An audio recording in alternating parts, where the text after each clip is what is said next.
Okay, good evening, everybody. Welcome to the patch notes reading. We're going to be going through the patch notes, update 7.0.0.1. This is the Lightfall update. This is going to be the official update for Lightfall. It's already been preloaded and everything, so all we're going to have to do tomorrow is turn on our computer and be ready. All right, so basically, let's get this started. Destiny 2 update 7.0.0.1 activities. Crucible added an exotic armor swap penalty applied to Trials of Osiris and Competitive Division. Equipping a different piece of exotic armor drains all ability energy in those modes. Competitive Division fixed a bug that caused the competitive intro quest to auto-claim the completion reward. Rewards are now claimed upon interacting with Shaxx. Competitive Rift and Showdown have reduced revive delay times to 1.5 seconds from 2 seconds, reduced respawn time to 5.5 seconds from 7 seconds. Going to be more uptime for players in that game mode. I think death was a little too punishing in there, so this should be a good change of pace. Vanguard Ops fixed an issue in Heist Battleground Europa where a heavy ammo crate could respawn for players who get quarantined into the boss fight arena.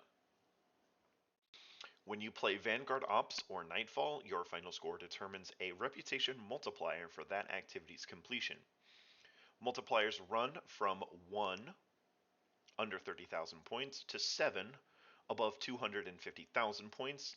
We also tuned the amount of Vanguard rank you receive for completions, Nightfall quality, and streaks. To me, it sounds like as long as you're getting, pretty decent scores like 100, 125k, you will probably end up ranking up faster, which means more engrams, which means more chances to get the God Roll focus engram that you want. Okay, full pass on all Vanguard map mode multipliers with an eye towards balancing score per hour rather than score per attempt. Obviously, since they are bringing the difficulty of everything up, it's not necessarily going to be about scoring as much as you can in a single one, but rather being, I guess, efficient in how well you complete the strikes. Vanguard and Nightfall strikes added on-screen health bar for bosses previously missing them. This is what they've been trying to do for a while now. They've been trying to get every boss's health bar onto the screen. Instead of you being required to look at the boss to see its health bar, like basically where this status screen, service alert is where you're probably going to see their health bar now. So that's an issue. You can still be looking at the screen at the, really the center of your screen without having to try to look, down your sights or anything. Fixed an issue where player could be given the same objective twice in quick succession in the Devil's Lair strike. That was a little annoying. The Vanguard Ops playlist has increased in difficulty. Players can no longer level beyond the enemy combatants. They're not over leveled to us. They're exactly on our level, so it will be as difficult every time, no matter what your power level actually is. Additional rotating modifiers have been added to the Vanguard Ops playlist, blah blah blah. We knew that. They always add in a few new modifiers every year, so that's a good thing. Difficulty options. Hero, Legend, and Master difficulties have been reworked for greater challenge and to accommodate new modifiers. Adept difficulty, the easiest one, has been removed. Hero activity level is now soft capped plus 20, Legend is power cap plus 30, and Master is power cap plus 40.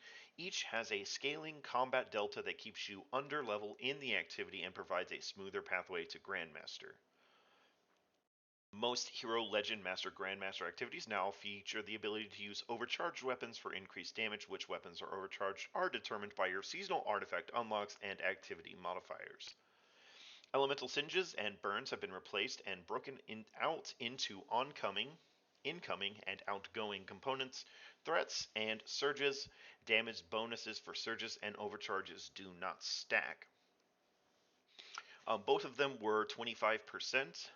So if you were theoretically able to stack them, it would depend on if they stacked additively or multiplicatively. Um, but you were looking at least a minimum of like 1.5 times damage if they stacked, possibly up to 2 full times damage, which would be pretty crazy. Raids and dungeons, armor pieces from Master difficulty, Grasp of Avarice, Duality, and Spire of the Watcher drop with higher stats, thank God. Why in the world are we getting 58 drop armor in Master dungeons? Hopefully it should be no less than like 64 or 65 for completing Master dungeons. UI, UX, Lightfall title screen. The title screen has received a visual and audio update for Lightfall. They always do that for each expansion. Um, it's out there if you want to find it. It's really nice. I mean, the title screens have never been bad except when they were white and bright as heck. Guardian ranks. UI throughout Destiny 2 has been updated to display a player's Guardian rank. Orbit screen added a button to directly access the Journey tab. Triumph's tab is Arrow Journey tab. When building the Guardian ranks feature, the team leaned into the opportunity to refresh and relabel the Triumphs tab to better encapsulate the player's journey throughout Destiny 2. Many of the changes will be immediately visible, but some are more subtle, including an access point to view details about the commendations you have sent and received, an additional access point for seasonal challenges. Seals are no longer broken into two categories, seals and titles. They are just titles. Additionally, to focus the information shown at the top level, both triumphs and titles have been migrated to bespoke subscreens, added the ability to equip unequipped titles from the subscreen rather than going into the details screen. I assume this is going to make that easier, but have to see how it actually functions. Commendations may be sent and received near the end of most activities, so everyone is going to be farming those. It's a pretty meaningless thing, honestly. I don't know what impact it's going to have on much of anything, but who knows? Um, Accessibility. In all locations where commendations may be viewed or given, the player's colorblind preferences are respected. This includes VFX in the post-game Carnage Report. Post-game Carnage Report. PGCR updated the PGCR to complement the new commendations feature and updated some features. The PGCR now consists of two tabs, the commendation screen and the scoreboard. The reputation wheel has been simplified and is displayed on the top right of the scoreboard page. The player can now access the PGCR during the mission end countdown by pressing a button to open a nav mode. Holding it down will still take you to the director. Okay. A trade-off for this functionality is that when the mission and the end countdown is active, the nav mode cannot be opened. Pressing a button to open nav mode will open the PGCR instead. Interesting. Again, we'll have to see how all of it works. Ritual rank tooltips. Updated rank tooltips, so all rank tooltips now include a streak tracker and added a section that shows a player total reputation points. Okay. Tracking. More items can be tracked at a time. Yay! Up to 3 Guardian ranks objectives can be tracked. Up to 6 non-Guardian ranks objectives can be tracked. Woo!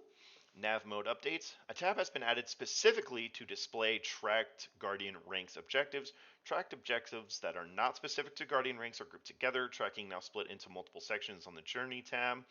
Guardian ranks section specifically shows tracked Guardian rank objectives. All currently trackable non-quest objectives are shown below the seasonal challenges access point. Guardian ranks auto tracking is enabled by default. The goal is to immediately point players towards objectives they can work on to increase their Guardian rank. This may be toggled on the journey screen if manual tracking is more your speed. Again, since I'm a filthy veteran with almost 3,500 hours on this game, probably gonna turn that off pretty quickly, since any way to increase my rank is just going to be continue to play the game, which I've done pretty religiously for the last 8 years. So, mm, collections. Some access points have migrated from the Triumphs tab to the Collections tab. Lore, weapon patterns, and catalysts. Metal stack trackers increase the number of visible, recently discovered items. Okay. Very nice. Very nice. Waypoints. Rectangles are out, circles are in. Guardian ranks replaces season pass level for Guardians. That's kind of something I thought would be a major bullet, not a minor bullet, but here we are. Records. In order to help call out which Guardian rank records are seasonal, a blue gradient has been added to the bottom of all seasonal records, including those on the seasonal challenges screen. Vendors. Ritual vendors in the tower, Zavala, Shax, Drifter, Banshee, Saladin, and Saint 14 now have tooltips describing the core ritual and reputation, as well explaining some of the less visible features. Okay, good. That's for Kindergardians. QOL, quality of life updates and fixes. Character screen. Removed the currency display on the character screen. Interesting.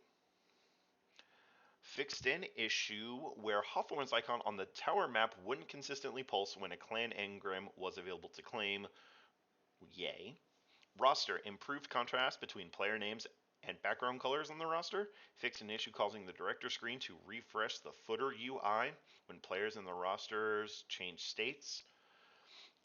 Settings. Fixed an issue causing the settings menu to close when leaving a submenu. Okay.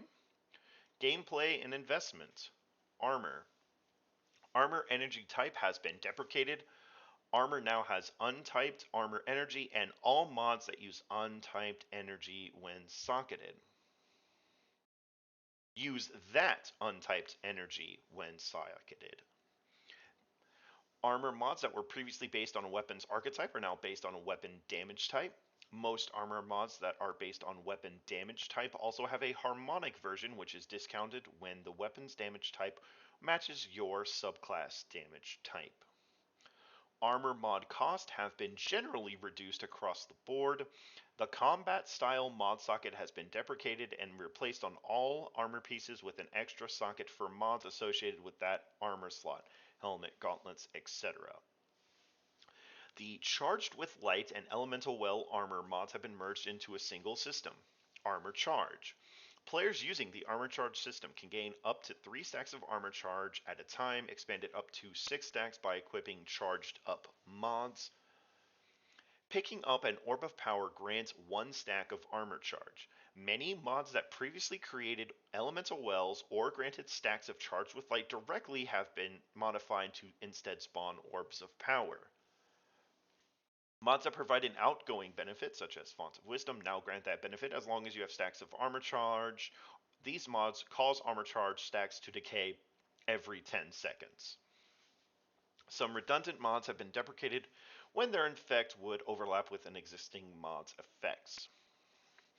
Some armor mods, such as the Kickstart mods and most mods triggered by using a finisher, now make use of the Armor Charge system. Ugh. Some of the functionality of Elemental Wells and their associated mods have been moved into subclass fragments with the new Fire Sprite and Void Breach. Warmind cells have been deprecated. Seasonal Artifact. Unlocking a perk in the Seasonal Artifact now grants that perk directly into the character when it is relevant. You no longer need to socket an armor mod to gain an artifact perk's effect. Column 2 of the artifact now unlocks multiple discounted mods per node. The maximum number of unlocked perks has been reduced to 12. Resetting your selections in the seasonal artifact is now free. Remove the 1-second hold to unlock a artifact perk. A single button press now unlocks the perk. Never understood why you had to hold a second. It's like since I can reset it and unlock all of them at the same time, why did it matter? Artifice Armor has had its bonus socket converted into a socket that allows you to increase any one stat on that armor piece by +3, so Artifice Armor is now just always going to be better. Adjusted the amount of damage reduction provided by the Resilience stat in PvE. At Tier 10 Resilience, damage reduction now caps at 30%, down from 40% in Season 19, and the progression of the damage reduction across all tiers has been smoothed to give more relative value to lower tiers of resistance. Yeah, increased difficulty and decreased survivability. Very fun, but again, the game was too easy, and we needed a little bit more of a challenge. The armor mods granting resilience have had their armor energy cost increased to 4 for +10 resilience, a major, and 2 +5 resilience, the minor. The Iron Lord's Pride perk has been added to all armor sets, Iron Banner armor sets from Season 8 to the present. Cool. Exotic armor changes. Khepri String, True Sight is now granted when damaging an enemy with a smoke bomb. Additionally, when you have an undetonated smoke bomb on the battlefield and have not been made invisible by a smoke bomb, you now gain significantly increased melee energy regeneration. Okay. Heart of Inmost Light, reduced duration of the empowered ability buffs in PvE to 5 seconds, down from 10 seconds. Reduced bonus class ability regeneration while empowered to +25% per stack in both PvP and PvE, down from 150% to and 38% respectively. Oh, Jesus. This change is intended to decrease how easy it is to get and maintain, plus a ×2 empowerment bonus in PvE, as well as reduce the total amount of bonus ability energy provided. The goal for Heart of Inmost Light is to remain strong in ability focused build while giving room for other exotics to shine as well. Yeah, basically, if you weren't running Heart of Inmost Light for the entirety of season of Witch Queen, you were basically missing out. I'm glad they're nerfing it. It did need it.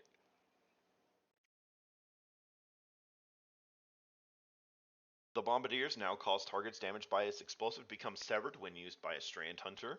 Chromatic Fire has been updated to work with Strand. Mantle of Battle Harmony has been updated to work with Strand. Verity's Brow updated to work with Strand. Fellwinter's Helm triggers Weaken Burst off of Strand melees. Interesting. Claws of Ahamkara will not provide an additional melee charge when equipped to a Strand subclass. They already get 3 melee charges. They don't need 4. Armor that supports coloration and appearance change based on your currently selected subclass has been updated to support Strand. This includes the following: 2020, 2021, and 2022 Solstice armor sets, Antiest wards and ornaments, and no backup plans and ornaments. Weapons. Crafting changes. Resonant elements have been removed. Crafting component costs have been replaced with standard currency such as Glimmer and Enhancement Cores. Resonant elements were the things that you got from red borders. Deep Sight will now only manifest on weapons that have a pattern available to unlock. Deep Sight has been removed on existing weapons that do not have a pattern available to unlock. They told us about this a while ago, that this was coming, so this is a good change. It didn't make sense to get red borders on a weapon that couldn't be crafted, so they're removing that. The Deep Sight attunement objective has been removed. You can immediately extract or dismantle the weapon to obtain pattern progress. Yay. Crafting bug fixes. Fixed an issue where a crafted perk cost was doubled for the Kingsfall weapons, Defiance of Yasmin and Smite of Moraine. Yeah, that was pretty crazy to see it needing as much as it did. Which is why both of those are just still sitting updated since they were crafted originally. Updated several different weapon VFX to address miscellaneous bugs and performance issues. Restored the correct audio to field forged shotguns. Red Reticle is now enabled on PC. Linear fusion rifles reduce damage versus champions, mini bosses, bosses, and vehicles by 15%. Sleeper Simulant and the Queen Breaker, which are the only 2 heavy linear fusion rifles, are unaffected. Machine guns increased damage by 10%, increased reserve ammo by 50% at 0 inventory and 20% at 100 inventory. Inventory is a stat that is hidden. I believe what they said is that the big boy firing, slower firing, heavy damage are going to get the most benefit, and the rapid fire, fast shooting, high reserve capacity machine guns are going to be the least affected. At least if I understand that correctly. Heavy grenade launchers increase damage versus champions, mini bosses, bosses, and vehicles by 20%, miners by 40%. Improve projectile collision, making it slightly easier to land hits. Increase blast radius by 1 meter, not 1 meteor. Parasite is unaffected. Anarchy is affected, so if you have Anarchy, that's going to be pretty strong. They'll probably have to nerf it again. Shotguns. Shotgun reticles now change in size proportional to spread angle. Related note, the Legend of Acrius hipfire reticle is now a bit more representative of its very large spread angle. We'll have to see how big it is. Kinetic weapons. Kinetic primary damage multiplier against unshielded combatants increased from 1.05 to 1.1. Kinetic special weapon damage multiplier against unshielded combatants increased from 1.05 to 1.15. Kinetic slot stasis weapons now no longer have the 5% damage bonus versus unshielded targets in PvE. Exotics. The Queenbreaker now uses Arc 3.0 blind. Shot now changed to multiple nearby enemies. It's still not good enough. It still needs buffed. Please, Bungie, do something with this gun to make it usable. Ruinous Effigy. Transmutation Sphere slam attacks now suppress. Leviathan's Breath now applies volatile on perfect draw impact, increased damage from 396 to 442. This allows it to once again one-hit kill all supers in PvP. Increased damage versus champions by 30%. That's going to hit pretty hard against champions. It's definitely going to be a very popular anti-unstoppable champion. I still think it needs to be a little bit stronger, but this should definitely help. 1,000 voices. Each explosion now applies 10 plus 5 with Ember of Ashes Scorch stacks, meaning if you hit all of the basically 100% of the shot, you're going to get a ignition, and it's going to be even more damage on top of its already impressive damage. We'll see if that's strong enough to make it a DPS weapon, but we'll see. Sunshot. Explosion on kill now applies 10 plus 5 Scorch stacks. Polaris Lance Perfect Fifth shots now apply 40 plus 20 Scorch stacks instead of a custom burn. More explosions. Explosions everywhere. Prometheus Lens added the incandescent perk to the catalyst. More explosions. Grand Overture switched the catalyst to use Arc Blind instead of its custom blind. The custom blind sucks. Arc Blind is actually good. The Manticore added a hipfire reticle element to show current stacks of the anti-grav repulsor. Interesting. Tractor Cannon fixed a crash when Tractor Cannon was fired at large group of stasis crystals.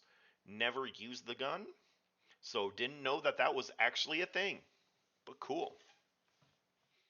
Fixed an issue where this weapon had received an unintended 20% damage nerf. I thought they just buffed it and there was a bug that it was basically undoing the damage buff. Oh no, I think they buffed its like range or something. But yeah, still not usable, sorry. Still trash, needs to be better. Bungie, please fix this gun also. Thunderlord fixed an issue where this weapon's lightning strikes could disrupt you or your teammates. Thank you. Why would I be disrupted by shooting my own gun?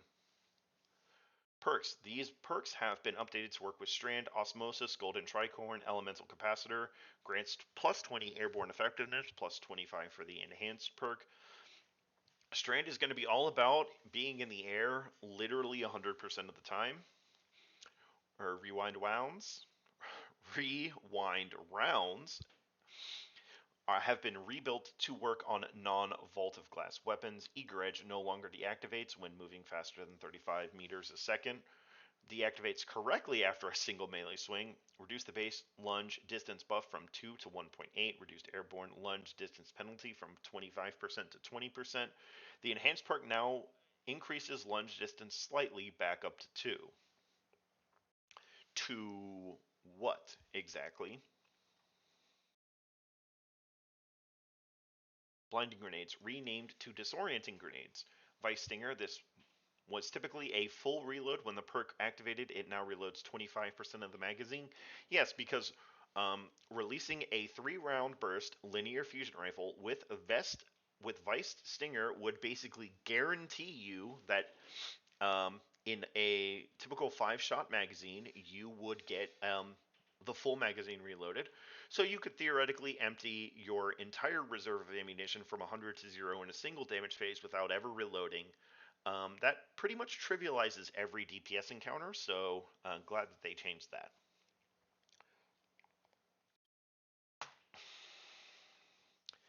Zen Moment now also reduces incoming flinch. The perk has been branched so that shots from different archetypes ramp up to the effect more quickly. 1x for submachine guns, auto rifles, and machine guns, 1.5 times for pulse rifles and sidearms, and 2 times for hand cannons and scout rifles. Danger Zone. Updated the description to include that while active, the perk also reduces self-damage from the weapon. I believe this is exclusive to Tommy's Matchbook, which is an old exotic. That's good that they updated the description to include that. Wellspring fixed an issue where this perk was not rewarding the correct amount of energy. Now works with abilities that have multiple charges.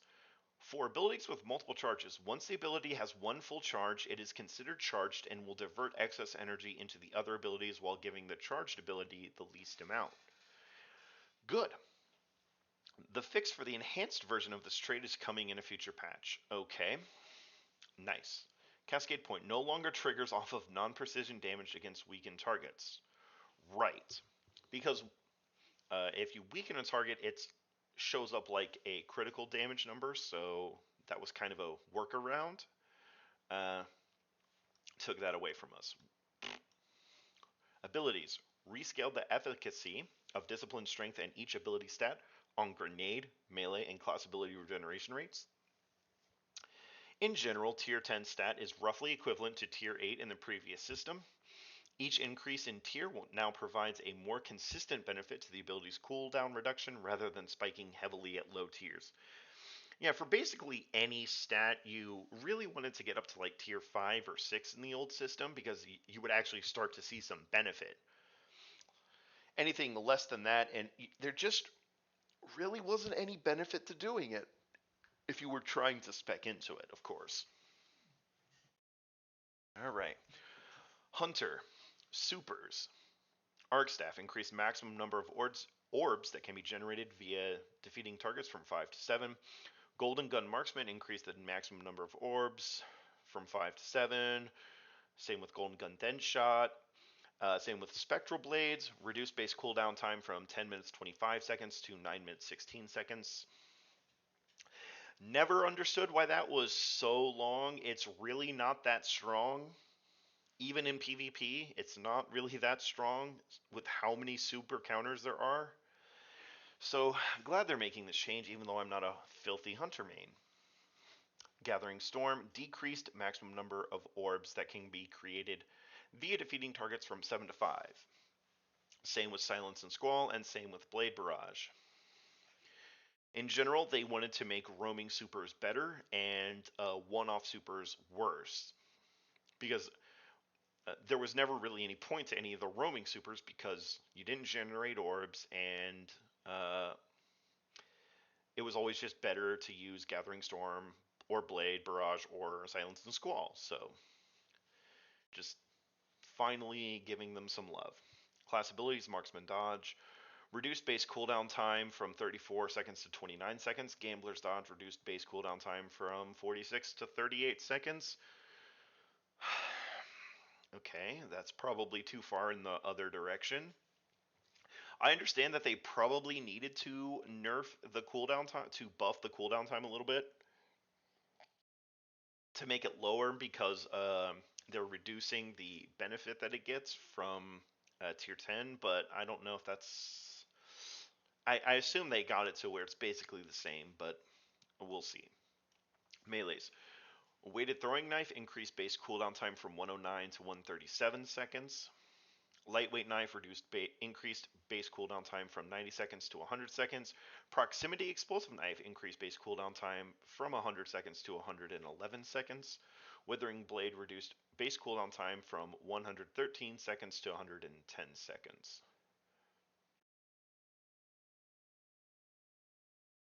Okay, so they're making the Withering Blade. Okay, so they're reducing the stasis melee cooldown? That's interesting. Titan.